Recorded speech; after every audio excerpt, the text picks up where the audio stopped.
Oke, Assalamualaikum warahmatullahi wabarakatuh. Kabar baik untuk hari ini. Semoga kita semua dalam keadaan sehat dan siap untuk material pertama pada hari ini.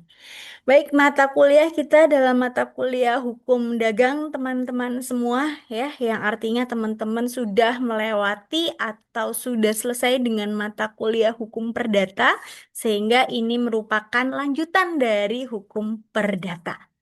Dan untuk materi pertama, kita akan ngeliat ke pengertian-pengertian pokok dalam hukum dagang. Oke, di sini yang jelas kita masih ingat ya, kalau dalam sistem hukum kita mengacu pada civil law, di mana kalau dalam hukum civil law di situ ada pembedaan antara hukum perdata dengan hukum dagang. Yang sekarang teman-teman akan mengenal kitab baru kalau yang dulu di Bergelik Wetboek aja, sekarang kita punya Wetboek van Coppendale atau KUH Dagang. Ya, ini nanti yang membedakan antara sistem hukum kita yang civil law dengan yang common law. Kemudian hukum dagang bisa kita katakan sebagai cabang hukum perdata khusus yang di sini teman-teman bisa lihat kenapa sih ada pembedaannya. Ya, ini berasal dari latar belakang historis yang teman-teman mungkin sudah pahami ya. Kalau kita itu dijajah Belanda, Belanda dijajah Prancis, yang waktu itu pada masa Napoleon itu dia menciptakan kode-kode atau kitab undang-undang, ada kode sivil, kode de commerce, dan kode penal, atau bisa dilihat kalau dianalogikan ke kitab Belanda setelahnya kita bisa melihat ada kode sivil itu KUH Perdatanya, kode de commerce itu kaitannya dengan KUH Dagang, dan kode penal ini yang Strafrecht atau KUH pidana atau KUHP ya.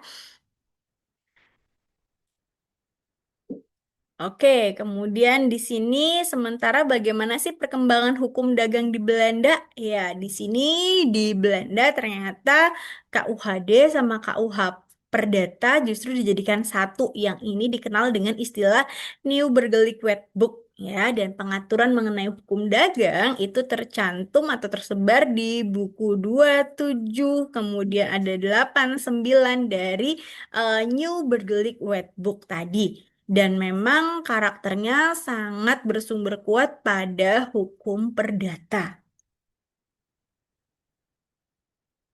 Kemudian kita masuk ke definisi hukum dagang di Indonesia. Ya, Ahmad Ihsan dia menyatakan hukum yang mengatur masalah perdagangan atau perniagaan. Kalau Purwosucipto, hukum perikatan yang timbul dalam lingkungan hukum perusahaan. Jadi bidang klasiknya yang akan kita ketemukan di hukum dagang nanti atau di KUH dagang nanti ada insurance, kemudian surat berharga, letter of credit, kemudian pengangkutan, kekayaan intelektual, persekutuan perdata, maupun di sini badan usaha dengan berbagai bentuknya. Perkembangan dari bidang hukum dagang, bidang baru yang kita akan pelajari nanti itu antara lain ada perbankan, kepaylitan, keagenan, kemudian anti monopoli, sama dewan pekerja. Sehingga kalau kita lihat di sini yang namanya KUHD atau hukum dagang itu tidak terbatas pada KUHD, tapi di sini ada undang-undang lain yang kemudian lahir pasca kemerdekaan Indonesia. Nah, kemudian kenapa sih harus ada penambahan? Karena memang di sini ada beberapa kelemahan dari Kitab Undang-Undang Hukum Dagang. Yang pertama, ini produk kolonial yang dibuatnya dari tahun 1848, yang artinya pasal-pasalnya sudah usang ya, dan memang tidak bisa menjawab tantangan ekonomi modern, apalagi sekarang ekonomi kita sudah sangat-sangat complicated, termasuk juga e-commerce dan sebagainya. Dan memang pembaharuannya dilakukan secara parsial ya, belum dilakukan pembaharuan secara keseluruhan seperti halnya pada KUH pidana itu kan nanti di tahun 2026 itu sudah berlaku KUH pidana yang baru, tapi kalau KUH perdata maupun KUH dagang itu belum ada pembicaraan ke arah itu ya. Jadi memang undang-undangnya berbicara secara parsial saja, kaitannya kayak contoh undang-undang PT itu menggantikan dari pasal 35 sampai 56 KUH Dagang. Ya. Kemudian dalam perspektif common law atau negara-negara yang memang tidak menganut civil law seperti Indonesia maupun Belanda di Amerika maupun Inggris di sini hukum dagang itu kaitannya regulasi transaksi komersial pedagang.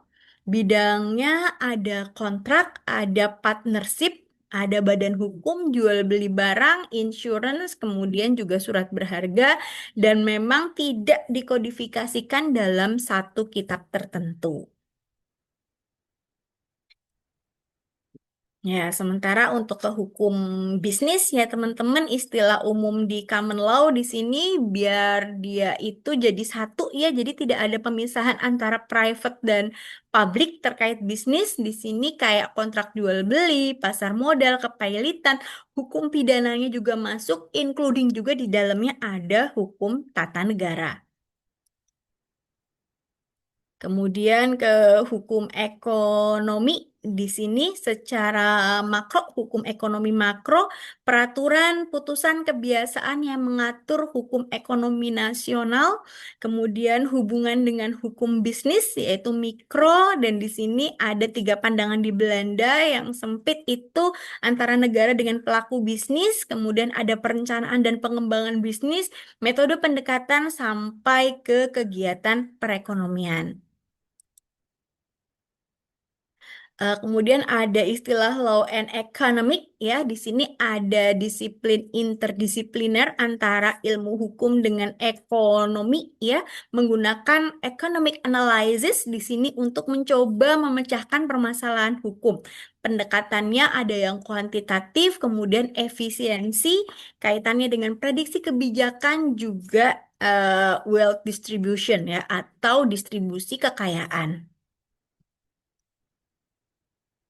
Sumber hukum dagang itu dari mana aja? Yang pertama ya babonnya atau yang paling tua atau yang paling kuat atau yang paling lama yang paling lengkap itu ada di KUH Perdata ya dan itu spesifik di buku 3 tentang perikatan ya dan juga sebagian buku 2 karena buku 2 kaitannya tentang kebendaan. Kemudian KUHD ya mulai dari perniagaan umum sampai ke perkapalan. Kemudian di luar kodifikasi ini yang jumlahnya sangat banyak yang nanti akan kita bahas per bagian ya kayak di sini Undang-Undang PT, kemudian mengenai pasar modal, BUMN, kekayaan intelektual, kepailitan, ya. Kemudian juga termasuk jurisprudensi ya, putusan pengadilan yang sudah inkrah atau sudah berkekuatan hukum tetap. Kemudian hukum kebiasaan itu juga masuk sebagai sumber hukum dagang.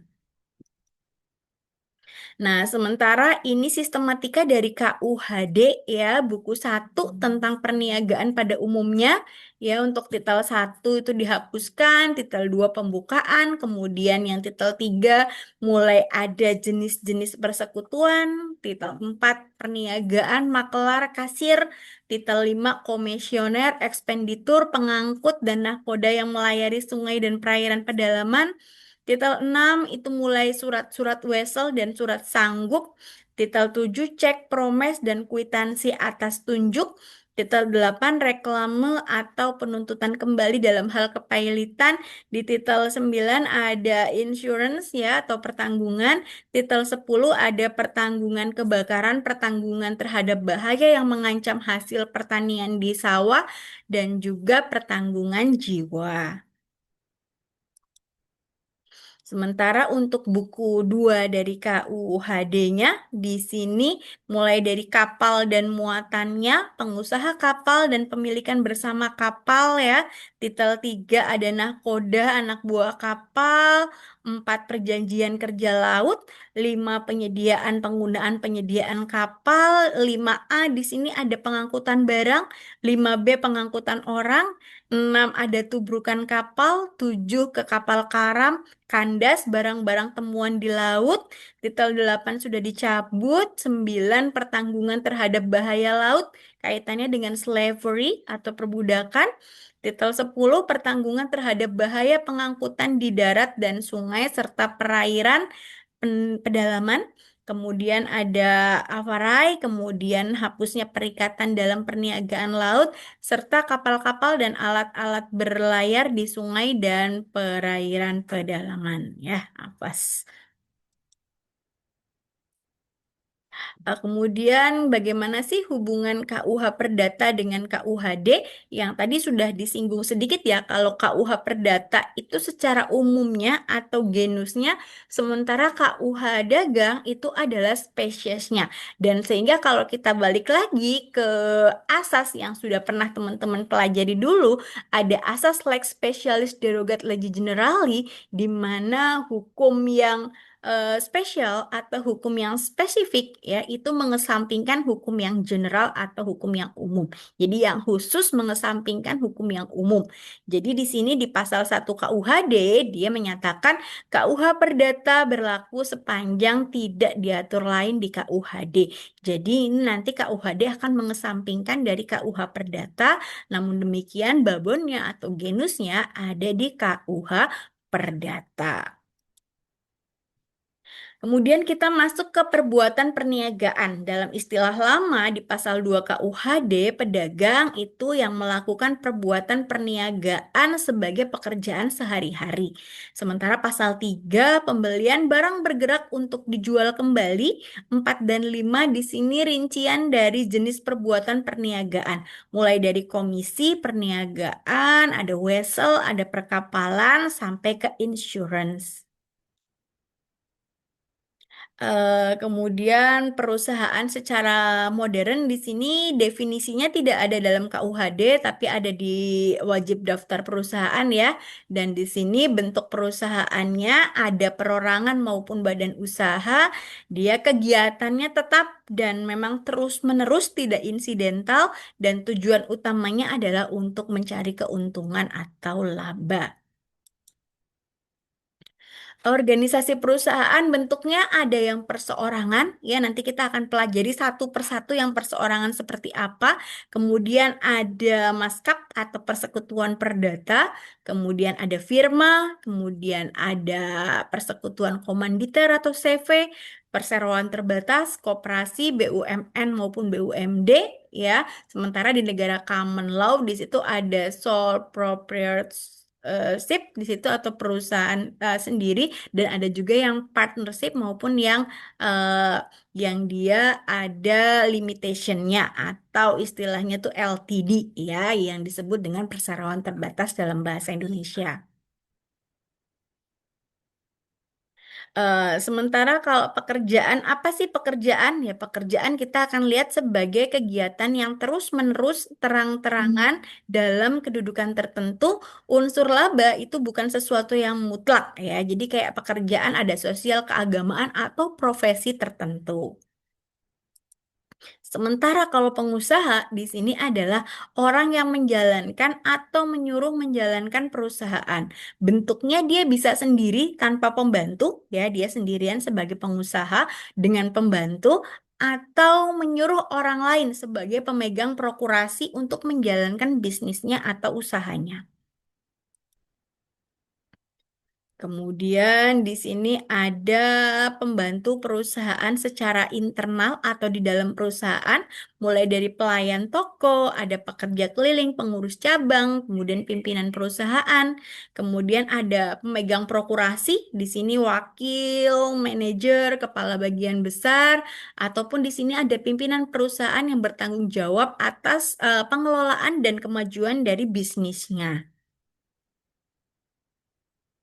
Kemudian pembantu perusahaan secara eksternal ini yang nanti akan kita pelajari juga di pedagang perantara ya, yang secara eksternal atau di luar dari perusahaan, mulai dari agent perusahaan, ada maklar, komisioner maupun pengacara. Baik, demikian ya untuk pengantar pada hari ini ya. Semoga bisa dipahami dan dimengerti dan kita akan lanjut lagi di materi berikutnya. Demikian dari saya, terima kasih banyak atas waktunya.